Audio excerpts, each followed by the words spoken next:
I'm so happy to be able to speak to you, Rebecca. Thanks so much for joining me today.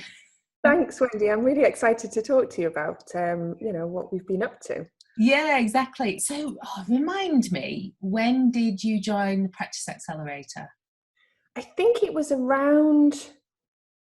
must have been 9 months ago or so now. No. Yeah. I think it's or about a year maybe. It's been a while. Yeah. And I think were you on, I've gone really blank in terms of whether you were on the third, because we're on Practice Accelerator 4. And were you on the previous one with Hannah? Of course you were. Yes. Yeah, third. Right, yes. So Practice Accelerator 3. Yes, that's the one. Located. Don't worry, I think the pandemic's got us all over the place. And then I was pregnant when I was doing Practice Accelerator. So I was like, when did I have the baby? How old's the baby? How many days of sleep have I had or not had? I don't know. Yeah, it's hard, isn't it? Exactly. So, okay. So thinking about, as you were deciding what to do about your practice, well, can you take us back in time a little bit to and give us a bit of an overview of your story, because it's really interesting one, moving overseas, setting yourself up there and so on. I won't say too much and just let you tell your story. Okay, well, I'll try to keep it reasonably brief. I do tend to babble on, but I'll try. So when I kind of came out of university, I guess, initially, my career was sort of in finance and computing, because I made some decisions when I was a kid and, I kind of fell into that. And then I was working in London, and I'd just come out of being ill for quite a number of years. I'd had chronic fatigue syndrome. And I was like, right, I just want to go to London and just kind of live my life. I'd given up a lot. And then I fell into this job in finance because that's what I'd studied in. And I was like, no, this is not working for me. I need to do something that's a bit more people focused, a bit more just down to earth. I think when you suffer with an illness like that, and it was over about a 3-year period, you sort of learn a lot about yourself and about others and what makes people tick. So I was like, right, I'm gonna get into psychology. And I mean, long story short there, I sort of spent the next 4 years, because I kind of fell in love with it. I spent about 4 or 5 years studying psychology and from various different areas, and then going into organizational psychology, because I really wanted to kind of pair what I'd learned from workplace stuff with the psychology knowledge and put them together. And then I fell into a consulting job, and I was like, this is interesting.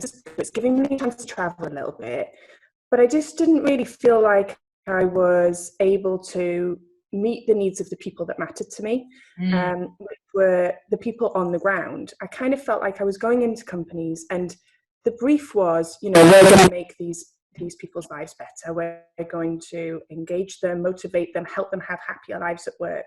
But when it came down to it, if that didn't meet the company's needs in some way, or, it wasn't exactly what the managers or leaders wanted, then the people on the ground didn't really get a look in. And that made me really quite sad. And I thought, no, there's more that I want to do here. So anyway, I started working for myself, thinking, okay, I can, if I freelance, I can pick and choose who I work for a little bit more. And then after freelancing for a couple of years, my husband, wasn't my husband at the time, but is now, got an opportunity to transfer to the States for work. So I was like, yeah, that's a great adventure. Let's do that. It'll be fun. We'll just do it for a year or two and we'll see where things go. So we moved over here, got married a few months before, moved over here. And then I couldn't work at that point. So I was like, well, I'll just sort of, spend some time. And then I started up my business again, and I just didn't really have any contacts in America. So I was like, well, I need to work in a company again for a bit. So I did that for a year and a half in Manhattan, which was great experience, because then, you're sort of in the big city again. But then I got back to freelancing because it was the same issue. I was in the same place, and I was like, this is not doing it for me. And So I'd had even across the Atlantic, it was the same situation. Same situation. I was like, it's, your customers are the leaders of companies, and unless those leaders are aligned to what employees on the ground really want, you're never going to get the outcomes that I was looking for, which was people feeling more fulfillment in their work. So I was like, okay, what can I do? And then I was thinking for quite a while, I kind of want to have my own products and services, and I want to see how I can meet these needs without just freelancing and using other people's stuff. And I'd had my son by then, and then so I needed the flexibility and things. So I started up my company Red Ponder at that point, and I was like, no, I don't know how to do this. And I was chatting to someone through LinkedIn who said, I know this person, Wendy, who might be able to help you. She helps you to build out your psychology practice. And I was like, that's genius. And what does she do? And she said, well, it's kind of a bit of group coaching, a bit of one-on-one coaching, a bit of just systems and processes that you can use to help you build a business, and she'll kind of guide you through it. And I was like, that's exactly what I need. So joined Wendy's program, Wendy being the person that I'm talking to right now. And became a TPPA. Yeah, TPPA.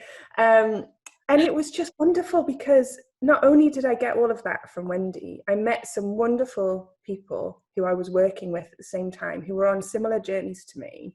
And so the camaraderie that we got and the inspiration that we got from each other was just gold. And, that was sort of a 6-month program. And throughout that program, I was thinking, I'll get there. I know I'll get there. I know I'll get there. It's hard. I'm not sure what I want. I'm not sure where I'm going. And then one day, I still can't figure out where it kind of grew from. And I don't think it was anyone's particular one idea. It just was sort of an amalgamation of everything that happened. And I was like, I just want to help people love to work.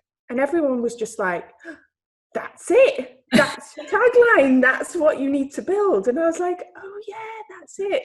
So then that's where Love to Work came from. And now Love to Work has evolved into all manner of things. But it sort of started as me saying, okay, so I want to help people love to work. How do I do that? And the stuff that I love to do is I love to write. I love research. And I love getting kind of one-on-one with people. So I decided, right, I'm going to do a research project. I'm going to learn about why people love what they do, what makes people love what they do. And I'm just going to set it off on my own and talk to people. And then it developed into a podcast, and now I'm writing a book. And now I've decided I'm going to offer some coaching services because I think that's a really good way to get one-on-one with people. So it's kind of just evolved into this huge thing. And who knows where it'll go. I think there's so much potential. But I've now got 2 sons, and things are quite busy with the pandemic hitting and everything like that. So although I'm moving it forward, it's baby steps.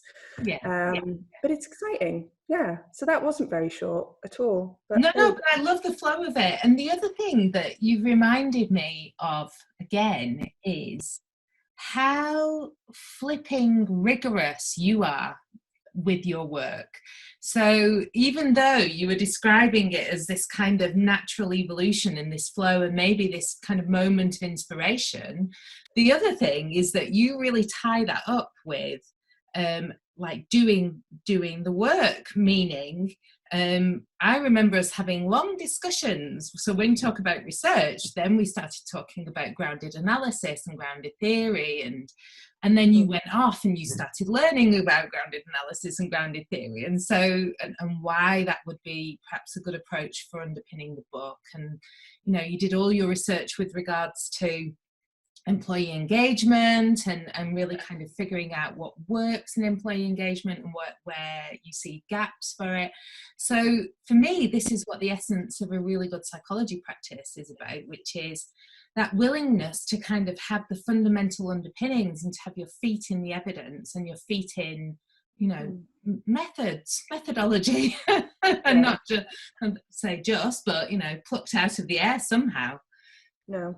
Yeah, that's exactly it. And it's the same with your coaching, because I remember us having a discussion about that, and you were like, you know what, I don't just want to start that. And so you went and then did your ICF qualification whilst you've got a little tiny one.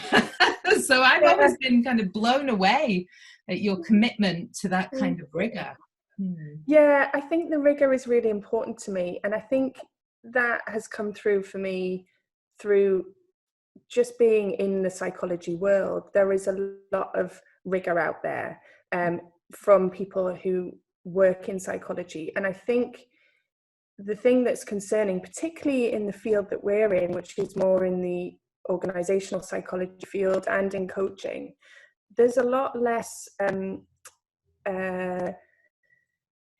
not structure, accreditation around that, and people can practice in that field without a lot of grounding. And you know, as much as I think there's credit to some people who can do that well, I think there's a real value to knowing about human psyche and the impact that you're having on real people day to day. And without understanding that, I think it can be very easy to go off track. So it's always been important to me to instill that in the way that I work. Yeah. And I mean, with a background in data science as well, anyway. Yeah. And finance, you know, that kind of rigor is important in those fields as well. Yeah. True. So I mean, you described there your podcast, your book, your coaching practice, which are all kind of coming together. And obviously then the name of your business is now Love to Work. And I know I think you still have Red Ponder at the side somehow. I do, yeah. And that's kind of evolved as well. And I think partly through our discussions and, you know, everything that we worked through, because it got me down to the fundamentals of who I am and what I like to do. And why it's, you know, why these things are important to me. And a big part of my life is writing. And so I still have my other business, which is now a content and copywriting business for entrepreneurs. So I just help people to get their messages out, because I just love to move words around. And I was thinking this morning, you know, what is it that I really like to do in general that kind of encompasses everything that I do? And I think it's that I just like to help people see the wood for the trees. Because, you know, it's just digging deeply into everything that you're thinking or feeling or writing or whatever, and just getting it all together and putting it in a clear message that says, this is what I am, this is what I want to do, this is where I need to go. And that's what I help people do. Clarity on the mission. Exactly that. Brilliant. So clarity on the mission with regards to writing and wordsmithing, clarity on the mission with regards to Love to Work. You know, thinking about as you move forward, what is it that you've learned most about yourself that you're taking as you move forward? I think, well, there's something that I've definitely learned most about building business that I think I thought I knew, but it's just been reiterated to me. And it's that it doesn't matter how fabulous your idea is, if you don't get it out there, it's not going to make a difference. Marketing is key to anything that you build. And marketing can be challenging. There are lots of really good ways of doing it, and you've got to kind of find out which ones work for you and you know, make that happen. But I think that's definitely something I'm taking forward. It's kind of that idea of just don't give up, just keep going, keep getting your messages out there, keep sharing things, keep being true to yourself about what those messages are, to move things forward. Yeah, yeah. And where I know I've got caught up in the past, and you know what I have to keep an eye on, and what I see with people who go through Practice Accelerator as well, is this idea that we have to get something perfect, or even that we have to get it, you know, to quite an advanced stage before we start getting out there with it. And I know that, you know, we've had discussions about this, you know, what's the right point at which to start sharing and exposing some of those ideas with people, because I think it's not set in stone. But I would agree with you that being able to get something out there and then get the feedback on it, and then, you know, there's a guy, oh gosh, I can't remember the name of the author, but there's a famous book called Ready, Fire, Aim. Have you heard of it? I haven't, but that sounds about right. Yeah. I've got it on one of my bookshelves up there. You know what I'm like with books. But I just thought it was a brilliant title. I've probably not read the whole book, to be honest. I just got it for the title. Okay, so what would you say in your journey so far? Because I think it's just the kind of thing that keeps carrying on, right? The journey is ongoing. What would you say have been the highlights, and what have been your kind of really rough points? The highlights, let's see. I think it's been the people that I keep meeting along the way. So partly through Practice Accelerator, the connections that I've made there, and that these are still, you know, keep ongoing, because we've got the Facebook group and we kind of keep in touch. And even the people that we had our group coaching sessions with, we now do a group session once a month, and just keep in touch and kind of keep each other accountable, which is really nice. And then also through building my business and doing my podcast, the amount of people that I've reached out to and connections that I've made there, it's really inspiring to build those relationships with people. So I love that. That's definitely been a high point. Low points,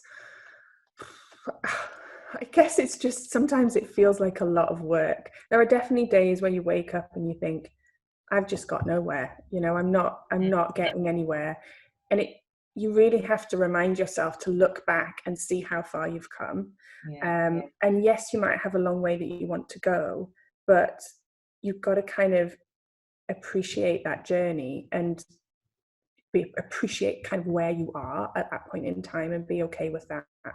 And then, like I say, just keep going. You know, there will be days where you don't get any feedback or you don't get any input or whatever, but if you just kind of summon the strength from somewhere and just carry on, if you've got a good enough message and you believe in it enough, people will come to you eventually.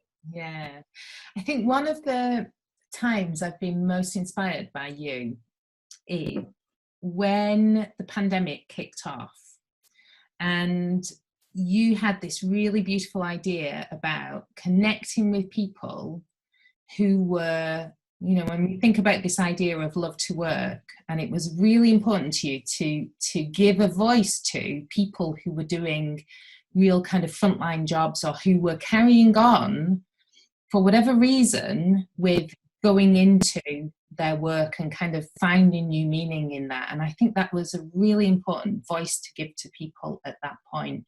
And I know that wasn't an easy choice for you to make at the time. No, it definitely wasn't, because there was a couple of people who sort of said things around, you know, are you sort of jumping on this as a marketing opportunity? And that hadn't even entered my head. That wasn't where I was going with it at all. I could see that people were suffering and struggling, and I kind of wanted to bring that to the fore. But I think, although I spoke to a couple of people, it was actually really difficult to find people who wanted to talk to me, because I think there was just so much confusion and upheaval, and everyone was just all over the place, and no one knew the answers to anything. I think it was so much uncertainty that it ended up being difficult to get those people to chat to. But even the couple of conversations I had, now when I think back to them, I'm like, actually, I'm really glad that I did that, because it's kind of, putting a pin in a point in time, like a bit of history, Yeah. and bringing some of that courage and confidence that people were showing, even in that huge adversity, to the fore, and showing, that passion for what you do just always comes through. Doesn't matter what hits, if you love it and you care about what happens to whatever cause you're fighting, you'll keep going.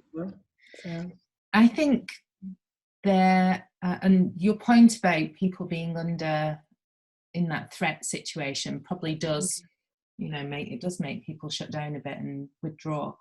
But I think there are so many untold stories now, as people kind of move forward.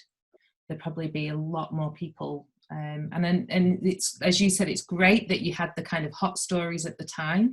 Yeah. And so there'll be a little bit of processing that's gone on, but nevertheless, there's so much value, because so much is changing and has had to change in terms of how we work and what it means to love to work. Definitely. It's so important. It's so fundamental, I totally agree with you. And like you say, because there's so much changing, I mean, the amount of people who are losing their jobs, or even they're just on furlough and they're in this kind of limbo situation. And then people who've, on the other end of things, they're still in their work, but they've had time to reassess because they've been away from the usual grind of what they do. Yeah. And they've had time to think, well, actually, this isn't what I want to do at all. I want to do something completely different. Don't necessarily know how to get there, but that's what they want to do. So, there's definitely a lot of stories out there. I think for me at the moment, like many people, it's time to get in there and get those stories out. So as much as, that's exactly who I'd love to talk to. It's it's just, managing the little people. Yeah. Well, the other thing, of course, is that given that people's aspirations, identities, their perspectives is kind of, all up in the air, let's say, and people look into what direction to go in next. I think that's why it's really perfect timing that you're opening up that coaching offer now. Right. Love to work. Yeah, I think so. I think it's definitely something that I can see a need for. And I think a lot of people are just looking for, in some ways, just a safe place to discuss where they're at, and to talk about, what they might want to do. They might not be clear about where they want to go, but to have someone who's there to listen, to help them shape some ideas, and to just have an opportunity to take some time for themselves. Because I think that, I've definitely seen from a parenting perspective, people really struggling with, particularly with young children, I think, and older children as well, in terms of schooling, but with young children, just that always on, you've really got to kind of battle your way through the days. But then on the other end of the spectrum, even people who haven't got families to look after, I've seen a lot of people really plunging themselves into work because there's not much else for people to do. So they end up kind of going down that workaholism route, and getting lost in it, and and experiencing a different kind of burnout. So I think there's such a need to find people who can just listen and help and support to whatever's next, Yeah, brilliant. All right, so what would be one word of advice to fellow psychologists in private practice? I'd say that I think it's so important in your work to find what your passion is, to find what it is that drives you. And I don't mean that in a way as, just do what you love. I mean, being really concrete about, okay, this is what's important to me, this is what I care about. How am I practically going to make this happen? What financial support do I need? How do I market this? How do I keep it going? How do I make sure that it becomes a reality, not just a little dream in my head? And I think my advice is to find how you can structure your dream to make it real. Oh, brilliant. I love that. Yeah, exactly. Because that's really where you start to, it's almost like where the rubber meets the road, in that a great idea or an aspiration has to, to be a psychology practice needs to create value. Yeah. How is it creating value for you? How is it creating value in the world? If we can focus on that, yes, that's definitely where the two things come together. And I think one of the key things that I learned from you, Wendy, is the importance of recognizing that in the psychology field, we're in the field of helping, but that doesn't mean that we have to give our help away for free. Yeah. It's really important to recognize that, we have families and whatever to support as well, and just like anyone else does. So it's vital that you find how you can build your practice in a sustainable way that it keeps you functioning so you don't burn out. Yeah. But it also helps others, because otherwise, if you're not in a positive place, it's very difficult to help other people. Yeah. So that is something that I really learned. And just on that note, because I really agree with you there, and yet I would say a lot of psychologists, you included, already do a lot of free stuff. So just tell us where we can find your wonderful podcast and your wonderful blog. So with Let's Love to Work, which, like I say, is kind of my baby, that is at letslovetowork.com. And you can find me on various social media channels, all at Let's Love to Work. And Red Ponder is redponder.com. That is my content and copywriting service for entrepreneurs. So if you're out there and you are struggling to get your messages out into the world, whatever those messages might be, I can help you with that. Okay. So that's me. Lovely. Loved it.